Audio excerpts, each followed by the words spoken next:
यार देखिए एक आयरन बार मैग्नेट है, उसकी लेंथ है L और मैग्नेटिक मोमेंट है M. It is bent at the middle of its length such that two arms makes an angle 60 degree with each other. The magnetic moment of the new magnet is. यार सुनो, ये वाला जो question है इसमें आपको देखो आप करना क्या है इसमें, देखो यार एक मैग्नेट है, देखो ये एक मैग्नेट है, ठीक है ना, इसकी पोल्स ये मान लो नॉर्थ पोल है और ये थोड़ा लंबा बना लेते हैं इसको, ठीक है ना, ये एक मैग्नेट है ऐसे, ये नॉर्थ पोल है और ये साउथ पोल है, इसकी एक पोल स्ट्रेंथ होती है M और इसकी भी एक पोल स्ट्रेंथ है M, पोल सेम ही होती है, ठीक है ना, इसकी भी पोल स्ट्रेंथ है M, पोल स्ट्रेंथ इसकी भी M है, ठीक है, और इसके बीच की जो लेंथ होती है, ठीक है ना, सपोज की लेंथ है L, पूरे की लेंथ, ठीक है ना, ये पूरे की लेंथ यहाँ पे L दे भी रखी होगी शायद इसने, पूरे की लेंथ कैपिटल L दे रखी है इसने, ठीक है ना, पूरे की लेंथ दे रखी है इसने कैपिटल L, यहाँ पे ये L दे रखी है। तो यार एक बात बताओ, इसकी मैग्नेटिक मोमेंट क्या हो जाएगी, इसकी मैग्नेटिक मोमेंट, इस बार मैग्नेट की जो मैग्नेटिक मोमेंट है वो हो जाएगी pole strength into length, pole strength small m into length, मतलब बार मैग्नेट की लेंथ कैपिटल L, ये आ जाएगा। ये क्या है यहाँ पे मैग्नेटिक मोमेंट का फॉर्मूला हो जाएगा, मैग्नेटिक मोमेंट का फॉर्मूला हो जाएगा पोल स्ट्रेंथ स्मॉल m से नोट करते हैं इनटू लेंथ, राइट।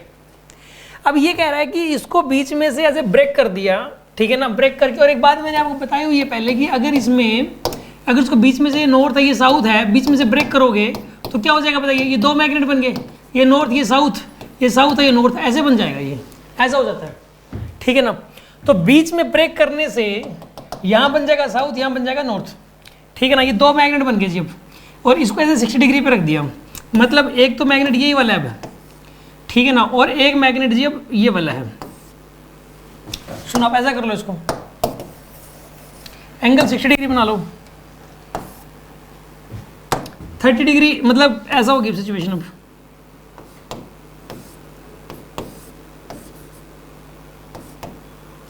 ये नॉर्थ ये साउथ, ये नॉर्थ ये साउथ, एंगल कितना है यहाँ पे 60 डिग्री।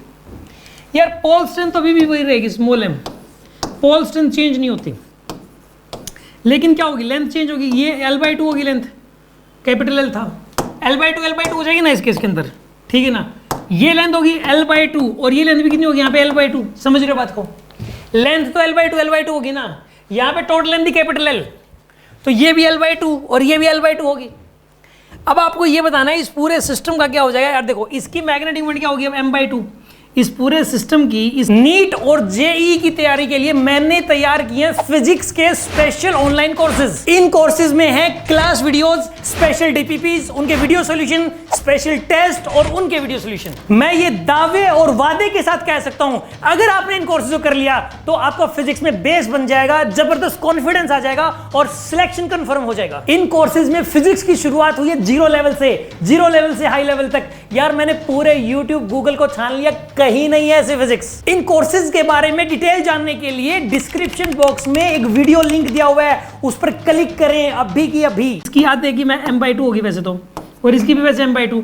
अगर इस पूरे सिस्टम की निकालनी हो ना यार, पूरे सिस्टम की, ये देखो ऐसे चेन बन रही है, ऐसे चेन बन रही है, ये दोनों अभी भी जुड़े हुए एक दूसरे से, ये लेनी है और आपको ये लेनी है। अगर किसी भी पता क्या करना है यार, देखो इसकी निकालने के लिए ये नॉर्थ पोल है, और सॉरी ये साउथ रहेगा यार, ये नॉर्थ नहीं होगा, ये साउथ होगा, ये नॉर्थ होगा, ठीक है ना, यहाँ पे ये नॉर्थ ये साउथ, ये नॉर्थ ये साउथ, ऐसा होगा यहाँ पे। तो यार यहाँ पर ये लेंथ लेनी पड़ेगी आपको, इफेक्टिव लेंथ।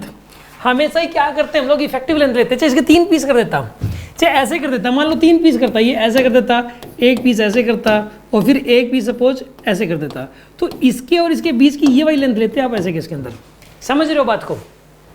इसके चाहे 10 पीस करते हैं तो जो सबसे पहला पीस और सबसे आखिरी वाला पीस वो लेते हैं हम लोग, और ये इक्वल एंड अपोजिट पोलैरिटी के आएंगे यहाँ पे। देखो ये नॉर्थ है और ये साउथ है, ऐसा लेते हैं। तो ये लेंथ देखनी पड़ेगी अब कितनी है ये लेंथ कैसे निकालोगे आप बताइए इसके इसके अंदर। ये L/2, ये वाला एंगल कितना होगा 30 डिग्री, ये वाला एंगल भी कितना होगा 30 डिग्री, तो L/2 cos 30, ठीक है जी। यहाँ पर ये लेंथ आएगी L/2 cos 30, ये आएगा L/2 sin 30, L/2 sin 30 कितना होता है L/4, और ये L/2 cos 30 ये भी कितना आएगा L/2 sin 30 यानी L/4। तो ये लेंथ कितनी आ गई L/2। तो पोल स्ट्रेंथ तो वही है, ठीक है ना यार, पोल स्ट्रेंथ तो M ही है, और इफेक्टिव लेंथ पहले थी पूरी L जब ये सीधा था तो, और अब कितनी यहाँ पे L/2, सॉरी टोटल L/2, तो m इंटू L/2, तो यानी m/2 आंसर आएगा इसका। Answer is third. यार समझ में आएगी नहीं आपको? यार आपको खैर इसकी इंडिपेंडेंट अकेले की पूछ लेता तो भी m/2 ही आती, और अब इस पूरे सिस्टम की पूछ रहा है तो भी m/2 ही आएगी। यहाँ पे इस पूरे सिस्टम की पूछ रहा है तो भी m/2 आएगी, और इसकी अकेले की भी m/2 आएगी। समझ में आ गई बात आपको? कितने भी पीस में, एक लंबा सा बार मैग्नेट हो उसको कितने भी पीस में ऐसे कट कर करके, लेकिन एक सीक्वेंस में रखने पड़ेंगे उसको ऐसे, ठीक है ना, ऐसे सीक्वेंस में रखने पड़ेंगे।